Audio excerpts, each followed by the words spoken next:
بسم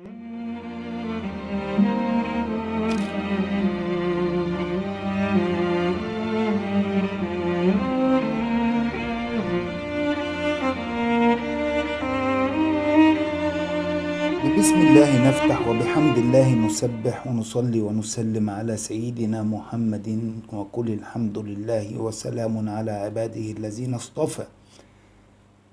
الحلقتين اللي فاتوا هو نظرا لضيق الوقت الموضوع مكتوب كله كموضوع تقسيمات الحياة في القرآن وتقسيمات الأيام وتقسيمات الزمان وتقسيمات حياة الإنسان، ولكن احنا نظرا ان احنا ملتزمين ان احنا ما نزودش الوقت عن بالكتير ربع ساعة عشان الإخوة يتحملونا. ف للأسف يعني احنا بنمر على فقرات صغيرة كده، بنحاول ان احنا نختصر دايما الكلام. فلذلك هنعمل ان شاء الله صفحة على الفيسبوك هننزل فيها المقال، بقى هيبقى احنا بنتكلم فيه في الفيديو بصيغة مختصرة بعناوين، ولكن هننزل المقال كامل ان شاء الله. النهاردة كنا اتكلمنا في الحلقتين اللي فاتوا عن ضرورة ان الانسان يتعرف على زمنه وايامه، ويعرف ان الدنيا والحياة المطلقة دي ربنا خلقها وقسمها لأزمنة وبرازخ وحيوات وأيام، وذكر الله تبارك وتعالى الأيام واليوم يومئذ يومهم وكذا، وألفاظ مفردات اليوم والأيام في القرآن أكتر من 600 مرة، باهتمام كثير بتقسيمات الأيام، لأن الله تبارك وتعالى قسم كل شيء في الزمان المطلق على خط الزمان من بدايته إلى أن ترسى الساعة وتنتهي، قسمها إلى أزمنة وأيام. فنرى أن الحياة العامة المطلقة أيام. يا ريت إخواننا اللي هم بيتابعوا معنا يكون دايما معاهم ورقة وقلم، عشان إحنا هنقوله أيام سريعة كده، لأن إحنا عندنا تقسيمات معتبرة في القرآن، مثاني 7 لكل تقسيمة. فنبدأ نقسم الحياة المطلقة. قسمها الله تبارك وتعالى أنها تجمع حيوات متعددة أزمنة من الأزل، من قبل بدء خلق الكون والحياة أصلا. كان الله تبارك وتعالى في الأزل في زمان ومكان لا نعلمه، ويخلق ما لا تعلمون، وفي خلق لا نعلمه. كان الله قديما بلا ابتداء، أول بلا بداية، فخلق الله هذه الحياة. فهناك زمان كان قبل هذه الحياة، هذه أول زمن. تجمع حيوات متعددة من قبل بدء الخلق والزمان يوم لم يكن الكون شيئا، وكذلك تتضمن أطوار خلق الكون وخلق الحياة وخلق البشرية وخلق الأيام، أيام ذكر وخلق وموتتين وحياتين وصعق في الكتاب، ثم اليوم الآخر يوم القيامة هو يوم ممدود للخلود وحياة.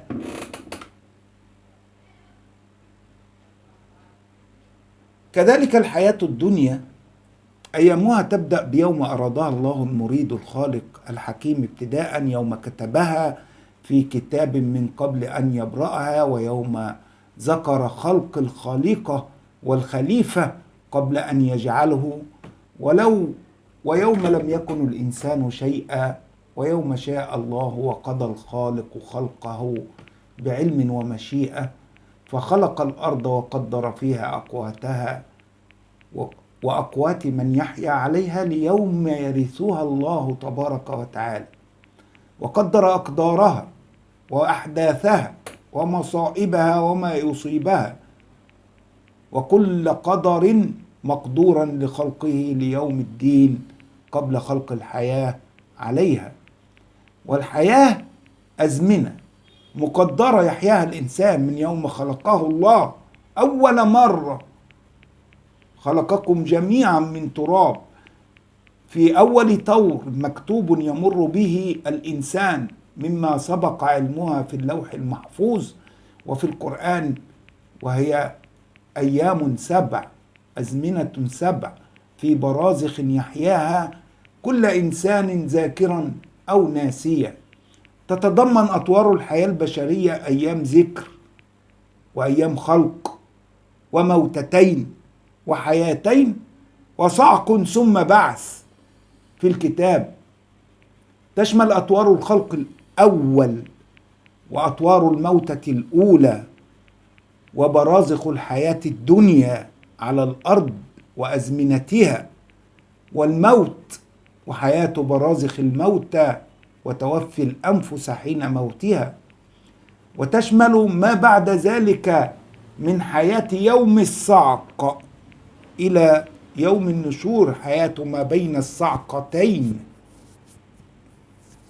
تشمل كذلك حياة، كلمة حياة أو الحياة المطلقة هي تشمل كل الحيوات، كما تشمل الحياة الآخرة، حياة يوم القيامة واليوم الآخر، ويوم ينفخ في الصور فتأتون أفواجا، يوم النشر ويوم البعث ويوم القيام ويوم الحشر ويوم الجمع ويوم الحساب، يوم نشر الصحف ويوم الميزان، يوم العرض، يوم ينفع الصادقين صدقهم، هو يوم ممدود إلى يوم الخلود. تشمل كلمة الحياة كذلك الأوقات ما قبل ذلك في الأزل وما بعد ذلك في علم الله في الأبد عند علام الغيوب. وقد جعل الله الحياة برازخ زمكانية وأطوار وأطباق متعددة تمر خلال الزمان بحياة الإنسان، ولكل طور منها نشأته المناسبة بأسبابه وأبعاد ومقادير مقدرة، ذلك تقدير العزيز العليم. ففي كل برزخ خلقنا الله تبارك وتعالى في برزخ، وجعلنا في الموتة الأولى في برزخ، ثم يجعلنا في الحياة الدنيا في برزخ على الأرض، ثم بعد توفي الأنفس في الموت في برازخ الموتى، ثم يوم الصعق في برزخ عند الله في علم الغيب عنده، ثم يبعثنا يوم القيامة. فهي برازخ وحيوات وأطباق يركبها الإنسان طبقا عن طبق. وتلك الأزمنة والبرازخ قدر الله أن يحياها الإنسان من يوم خلقه الله أول مرة من تراب في أول طور، من يوم أنشأه النشأة الأولى، نشأة الخلق الأول في هيئة النفوس وصورة النسم، وأوجده الله تبارك وتعالى في هذه الحياة، فهو فيها يحيا في كتاب سبق علمه في اللوح المحفوظ، وهو في القرآن مذكور ما فرط الله تبارك وتعالى في الكتاب من شيء، وينقسم إلى حياة طويلة ببرازخها وحيوات بأبعادها، و7 أزمنة و7 طوابق في برازخ يحياها كل إنسان ذاكرا كان أو ناسيا. وتلك الأزمنة قدر الله أن يحياها الإنسان من يوم خلقه أول مرة كما قلنا. وهكذا نرى أهمية تفصيل علم الزمن والأيام وتقسيم الحياة أيام، الدنيا أيام، البرازخ أيام، عمرك وحياتك أنت نفسك أيها الإنسان أيام. كذلك جعل الله تبارك وتعالى في كتابه كما يقول اليوم الآخر هو يوم، ولكن جعل الله تبارك وتعالى فيه أيام، يوم ينفخ في الصور، يومئذ يصدعون، يومئذ يعرضون، يوم الحشر ويوم الخروج ويوم الفتح، سماه الله تبارك وتعالى وجعل فيه كثيرا من الأيام، وهو يوم، ولكن على امتداده جعل الله تبارك وتعالى أحداثه سماها بالأيام. حياة الإنسان الفرد نفسه، أنت نفسك بنفسك، من يوم أن خلقك الله أول مرة إلى يوم الخلود حي، حي موجود في 7 برازخ، أنت في واحد منها، في 7 أطوار أنت في طور منها، في 7 أزمنة أنت في زمان من أزمنتها، في برازخها وأطوارها وطوابقها يركبها كل إنسان طبقا عن طبق يعيشها ويحياها حتما.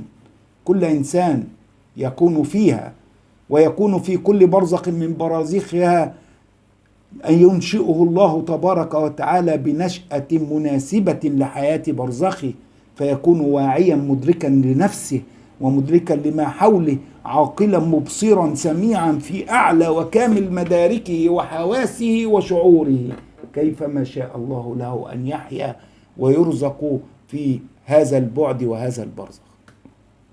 فما أنت أيها الإنسان إلا ساعات تمر، وأيام تمضي وتنقضي، يتكون منها عمرك ووقتك وحياتك وزمنك وأجلك فيها. تمر بك تترى الأيام، تمر أمام عينيك لا تقف عدادات الساعة ولا عقاربها، وأنت تصحو وتنام وتقضي حياتك وينقضي عمرك فتموت، وتتحول إلى طور آخر في برزخ آخر في علم الله وقدره. وكلما انقضى من عمرك يوما ومضى انقضى بعض منك، وكلما مضى من ساعاتك جزء مضى منك جزء من عمرك لا يمكنك رده، ولا يمكنك رد ما مضى وانقضى منك في هذا الزمان أبدا. فأمس القريب الذي مضى ومر بنا على الرغم من قربه يعجز كل أهل الدنيا عن رده. فعلاقة عمر الإنسان مع مرور الوقت علاقة طردية، علاقة خسران. كل دقيقة تنقص من أجل الزمان تقلل من عمر الإنسان، كل دقيقة تمر يخسر الإنسان فرصة من فرص النجاة في هذه الدار، دار البلاء. ولذلك أقسم الله تبارك وتعالى بخسران الإنسان في علاقته مع العصر في محكم كتابه، قال تعالى: والعصر إن الإنسان لفي خسر. كلما مر الزمان يخسر الإنسان إلا الذين آمنوا وعملوا الصالحات ملأوا أيامهم الخالية بأعمال صالحة وتواصوا بالحق وتواصوا بالصبر. والإنسان على الدنيا يولد لا يتذكر ولا يمكنه إدراك أيامه السابقة وحيواته التي سبقت حياته في الدنيا والعلم بها إلا من كتاب الله، لأن لكل يوم صفاته وأحواله الغيبية والمشهودة، وهي غيبيات لا يعلمها إلا الله الذي أنزل الكتاب والحكمة وعلمنا ما لم نكن نعلم، وكان فضل الله علينا عظيما. سبحان الله يقول في كتابه الكريم: والله أخرجكم من بطون أمهاتكم لا تعلمون شيئا وجعل لكم السمع والأبصار والأفئدة لعلكم تشكرون، في سورة النحل. ففي ذاكرة العقل العلمية لكل إنسان مولود يولد على هذه الدنيا لكل يوم في فهمه وذاكرته صفة وشأن. فأيام الإنسان يراها ونراها في عقلية وفكر البشر يوم مفقود ويوم موجود ويوم مشهود ويوم مولود ويوم موعود ويوم مردود ويوم الخلود. 7 قلناهم، نرجع تاني نقولهم. أيام الإنسان إذا جعلناها باعتبار العلاقة مع الفكر والذاكرة والوجود فهي تنقسم إلى 7 أيام: يوم مفقود ويوم موجود ويوم مشهود ويوم مولود. 3 أيام كانوا قبل أن تولد في هذه الدنيا: يوم مفقود ويوم موجود ويوم مشهود ويوم في هذه الدنيا مولود، ثم يوم موعود يوم الموت ويوم مردود وبعدها يوم خلود. وكلها في الكتاب مصورة وثابتة بما فيها من أحداث. أيام الإنسان 7، اليوم المفقود يوم لم يك شيئا فأراد الله خلقه وكتبه في علم الغيب عنده. يقول تبارك وتعالى في سورة الإنسان: أولم يرى الإنسان أنا خلقناه من قبل ولم يك شيئا. لا، في سورة ياسين دي: أولم يرى الإنسان أنا خلقناه من قبل ولم يك شيئا. كانش حاجة خالص، كانش في حاجة اسمها إنسان ولا كون ولا دنيا، ولكن أراده الله أن يخلقه وكتبه الله في كتابه قبل أن يخلقه. يقول رسول الله صلى الله عليه وسلم أن الله كتب مقادير الخلائق قبل أن يخلقوا السماوات والأرض ب50,000 سنة. ويقول: أول ما خلق الله القلم فقال له اكتب، فجرى بكل ما هو كائن أو يكون إلى يوم القيامة. هو يوم لم يكن فيه الخلق موجودا، لم يك شيئا فأراده الله ثم كتبه الله في علم الغيب عنده. قال الله تبارك وتعالى في سورة الحديد: ما أصاب من مصيبة في الأرض ولا في أنفسكم إلا في كتاب من قبل أن نبرأها إن ذلك على الله يسير. فذلك كان اليوم الأول، وهو يوم مفقود في ذاكرة الإنسان، لا يمكنه أن يتذكره لأنه لم يحياه أصلا.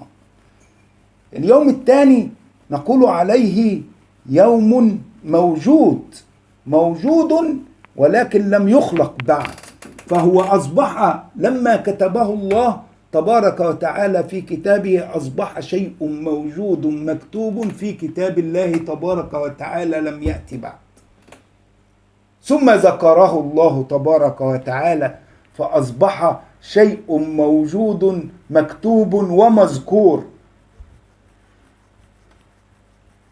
لذلك يقول تبارك وتعالى في الكتاب عن هذا اليوم: هل أتى على الإنسان حين من الدهر، فترة من الزمان. هل أتى على الإنسان حين من الدهر لم يكن شيئا مذكورا. كانش حاجة اليوم ده، اليوم الثاني ده كان شيء ولكن مش مذكور، لم يكن شيئا مذكورا. في الآية الأولى: أولم يرى الإنسان أنا خلقناه من قبل ولم يكن شيئا، ولم يكن شيئا. ففي الأولى لم يكن شيئا، في الثانية لم يكن شيئا مذكور، لم يكن شيئا مذكورا. وفي هذا اليوم جمع الله الملأ الأعلى والمقربين وقال في كتابه: وإذ قال ربك للملائكة إني جاعل في الأرض خليفة. فيوم لم يكن شيئا الإنسان مذكورا فذكره الله في الملأ الأعلى عنده وقال: إني جاعل في الأرض خليفة. وقال في سورة صاد: إني خالق بشرا من طين. وقال في سورة الحجر: إني خالق بشرا من صلصال من حمأ مسنون. فإذا سويته ونفخت فيه من روحي فقعوا له ساجدين.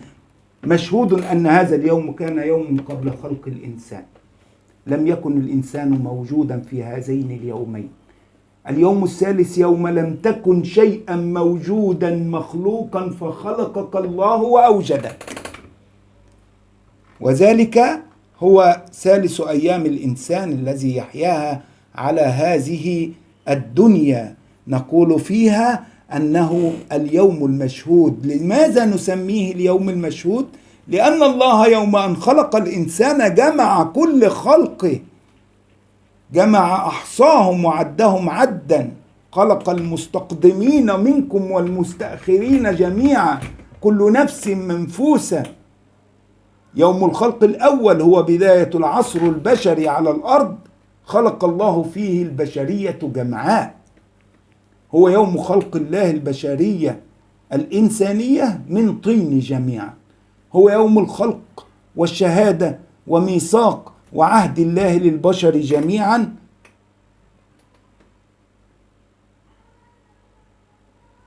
وعهد الله للبشر جميعا، وهو يوم الفطرة، ويوم خلقكم الله جميعا أول مرة. هو يوم الموتة الأولى بعد الميثاق المفطور في لب كل ابن آدم. قال تبارك وتعالى في سورة الأنعام: هو الذي خلقكم من طين، بداية الخلق كانت، ثم قضى أجلا، هذه فترة ثانية بعد الخلق، وأجل مسمى عنده هو أجل الموت والبعث، ثم أنتم تمترون. وقال تعالى في سورة الأعراف: وإذ أخذ ربك من بني آدم من ظهورهم ذريتهم، كل الذرية، وأشهدهم على أنفسهم ألست بربكم قالوا بلى شهدنا. هذا يوم الميثاق، يوم عهد الله، يوم أن أشهدنا الله وهو يخلقنا ويخلق منا ذرارينا، يخلق كل إنسان أمام الإنسان، يخلقنا وحده تبارك وتعالى، يخلق ابن آدم، كل ابن آدم وآدم، يخلق كل نفس ونسمة، وهم يقفون يشهدون خلقهم. كرم الله الإنسان أن أشهده خلقه وما جعلها لخلق قبله. في سورة الكهف يقول الله تبارك وتعالى عن ذريته وعن إبليس: أفتتخذونه وذريته أولياء من دوني وهم لكم عدو بئس للظالمين بدلا ما أشهدتهم خلق السماوات والأرض ولا خلق أنفسهم وما كنت متخذ المضلين عضدا. الله لم يشهد الجان وذرية إبليس، وإبليس خلقهم، وكرم الإنسان وأشهده خلقه. أشهد الإنسان أن الله هو الذي يخلقه، وأشهده على نفسه. قال تعالى: ألست بربكم، ألست بخالقكم، أمام أعينكم ترونني أخلقكم، قالوا بلى شهدنا، قلنا بلى شهدنا. كلنا حضرنا ذلك اليوم، جعله الله فطرة إسلاما في قلب كل ابن آدم يولد به، أنه شهد أن لا إله إلا الله في ذلك اليوم قبل أن يولد في الدنيا. هذا يوم الميثاق، يوم أن أخذ الله مواثيق ابن آدم وعهودهم وأماناتهم. وإذ أخذ ربك من بني آدم من ظهورهم ذريتهم وأشهدهم على أنفسهم ألست بربكم قالوا بلى شهدنا، قبل أن يخلقهم، قبل أن تخلقوا في الدنيا. قال تعالى: أن تقولوا يوم القيامة إن كنا عن هذا غافلون. ما تجوش يوم القيامة وتقولوا إحنا ما كناش واخدين بالنا، غافلين عن المسألة دي، ما شفناهاش.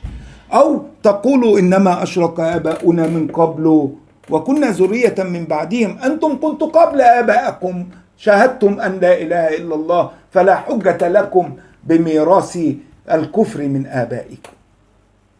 في هذا اليوم أخذ الله مواثيق البشر، أخذ الله مواثيق النبيين للرسول، أخذ الله مواثيق كل من أوتي كتاب. قال تبارك وتعالى في كتابه الكريم: وإذ أخذ الله ميثاق النبيين لما آتيتكم من كتاب وحكمة ثم جاءكم رسول مصدق لما معكم لتؤمنن به ولتنصرونه قال أأقررتم وأخذتم على ذلكم إصري قالوا أقررنا. جمع الله النبيين جميعهم وأخذ الميثاق للرسول الذي سيرسله بعد زمان النبوة. كل النبيين بما فيهم نبينا محمد صلى الله عليه وسلم أخذ منه هذا الميثاق: لما آتيتكم من كتاب وحكمة ثم جاءكم رسول مصدق لما معكم لتؤمنن به ولتنصرونه. كل النبيين، وكان محمد صلى الله عليه وسلم خاتم النبيين من ضمن أولئك، لأن الله تبارك وتعالى يقول مؤكدا أن رسول الله صلى الله عليه وسلم ليس هو الرسول الذي يؤخذ له الميثاق، ولكن كان من ضمن النبيين. وإذ أخذنا من النبيين في سورة الأحزاب: وإذ أخذنا من النبيين ميثاقهم ومنك، أي ومنك يا محمد، ومن نوح وإبراهيم وموسى وعيسى ابن مريم، الخمسة أولي العزم، منك ومن نوح وإبراهيم وموسى وعيسى ابن مريم وأخذنا منكم ميثاقا غليظا. كذلك أخذ الله مواثيق أهل الكتاب كلهم، كل من يؤتى كتاب من عند الله، وإذ أخذنا ميثاق الذين أوتوا الكتاب جمعهم وأخذ الله ميثاقهم لتبيننه للناس ولا تكتمونه. قال تبارك وتعالى كذلك وإذ أخذنا ميثاق الذين أوتوا الكتاب لتبيننه للناس ولا تكتمونه فنبذوه وراء ظهورهم واشتروا به ثمنا قليلا فبئس ما يشترون. كذلك أخذ الله ميثاق كل البشر يوم خلقهم في اليوم الأول وهو ثالث أيام الحياة. يقول تعالى في سورة المائدة واذكروا نعمة الله عليكم وميثاقه الذي واثقكم به إذ قلتم سمعنا وأطعنا واتقوا الله إن الله عليم بذات الصدور. وفي سورة الرعد يهدد البشرية جمعاء يقول والذين ينقضون عهد الله من بعد ميثاقه ويقطعون ما أمر الله به أن يوصل ويفسدون في الأرض أولئك لهم اللعنة ولهم سوء الدار. كان ذلك يوم الخلق والميثاق هو اليوم الثالث من أيام الإنسان، اليوم الرابع يوم الخلق في هذه الحياة الدنيا مولودا، يوم مولود يوم الخلق الثاني يخلقكم في بطون أمهاتكم خلقا من بعد خلق في ظلمات ثلاث، خلقا من بعد خلق أول كان. يا أيها الناس إن كنتم في ريب من البعث فإنا خلقناكم من تراب ثم من نطفة ثم من علقة ثم من مضغة مخلقة وغير مخلقة لنبين لكم ونقر في الأرحام ما نشاء إلى أجل مسمى ثم نخرجكم طفلا ثم لتبلغوا أشدكم ومنكم من يتوفى ومنكم من يرد إلى أرذل العمر لكي لا يعلم من بعد علم شيئا. قال تعالى في سورة غافر كذلك هو الذي خلقكم من تراب ثم من نطفة ثم من علقة ثم يخرجكم طفلا ثم لتبلغوا أشدكم ثم لتكونوا شيوخا ومنكم من يتوفى قبل ذلك ولتبلغوا أجلا مسمى ولعلكم تعقلون.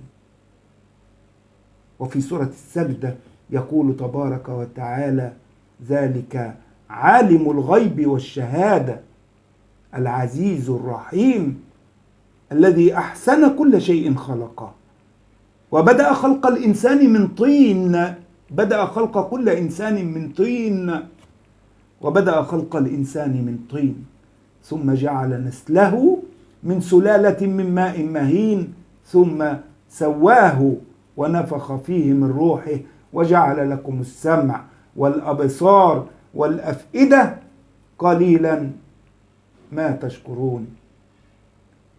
اليوم الخامس بعد يوم الخلق الثاني ويوم الميلاد في الدنيا يوم تكون في هذه الدنيا سائرا عليها يأتيك اليوم الموعود يوم يتوفاكم ملك الموت والله يتوفى الأنفس حين موتها وهو يوم حياة النفوس في برازخ ما بين الموت والبعث يحيا فيها النفوس وينشئكم الله فيما لا تعلمون ولقد علمتم النشأة الأولى فلولا تذكرون.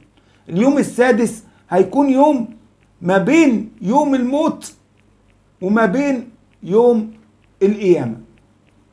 اليوم ده بنسميه يوم الصعق والهلاك واللا شيء، هو يوم زمنه ما بين النفختين، نفخة الصعق الأولى والنفخة الثانية.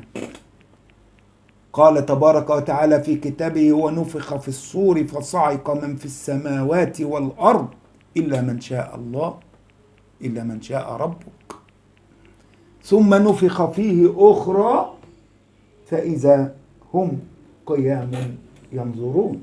ما بين هاتين النفختين زمان، هذا الزمان لا حي فيه إلا الله تبارك وتعالى. هو يوم نطوي السماء كطي السجل للكتب كما بدأنا أول خلق نعيده وعدا علينا، كما بدأ بلا شيء يعود الخلق للا شيء، لا حي في برازخ ولا في غيرها، ولا أرض ولا سماء، كل شيء طوي، السماء كشطت والأرض طويت. يطوي الله السماء بيمينه ثم ينادي أنا الملك أين ملوك الأرض، أين الجبارين وما جبروا. ثم اليوم السابع في حياة الإنسان يوم البعث، يوم الخلق الجديد، البعث والقيام والقيامة والحساب والنشأة الأخرى، يوم الخلود. نسأل الله ربنا أن يجعلنا فيه من الفائزين المبعدون عن غضبه والمقربون من رحماته ورضوانه الأكبر، يوم ينادي المنادي ادخلوها بسلام، ذلك يوم الخلود. اللهم اجعلنا يومها في جنات ونهر، في مقعد صدق عند مليك مقتدر. سريعا تمر بنا الأوقات ونكون قد أعددنا كثيرا من الكلام لنسرده عليكم، ولكن يمضي الزمان سريعا وتأخذنا وتسرقنا الحياة. فإلى هنا ننتهي، وبإذن الله في الحلقة القادمة سنتحدث عن أيام الحياة الدنيا وحياة الأرض في الكتاب الكريم، كيف ضرب الله مثل الحياة الدنيا في الكتاب الكريم، تقسيم أقسام أوقات الحياة العامة في الحياة الدنيا وأزمنتها كلها، ثم أزمنة الحياة باعتبارات الوقت، أزمنة الحياة باعتبارات تسلسل الزمن التي سنقف عندها عند أي زمان نحن. فأزمنة الأرض تنقسم كذلك إلى 7 أزمنة يعيش فيها الإنسان عليها من لدن آدم في 5 أيام من 7، وتلك الأيام في أي يوم فيها نحن هي أيام عهود، عهد ما قبل خلق الإنسان، وعهد أبوة ونبوة، وعهد رسالة ونبوة، وعهد زمن الكتاب المحفوظ برسالة الله منشورة، وعهد استخلاف وتمكين الدين وإظهار على الدين كله ولو كره الكافرون، ثم عهد عودة الكفر، ثم عهد زمن ما بعد الصعق ما بين النفختين. هذه 7 حيوات تمر وأزمنة تمر أطوارا على الأرض، يهمنا فيها دراسة عهد الإنسانية وأزمنته ال5، ففي أي زمان نكون وفي أي موقع من زماننا نحن اليوم، هذا ما سنتعلمه في الحلقة القادمة إن شاء الله. نسأل الله تبارك وتعالى أن يجعلنا هداة مهتدين غير ضالين ولا مضلين. اللهم اهدنا واهد بنا واهد لنا، واجعلنا للمتقين إماما، واجعلنا للمتقين هدى، واجعلنا علما لمن اهتدى برحمتك يا أرحم الراحمين. اللهم إنا نسألك يا ربنا الهدى والتقى والعفاف والغنى عمن سواك. اللهم برحمتك ارحم عبادك الصالحين، واهدي عبادك في أرجاء الأرض كلهم أجمعين برحمتك يا أرحم الراحمين. سبحان ربك رب العزة عما يصفون، وسلام على المرسلين، والحمد لله رب العالمين.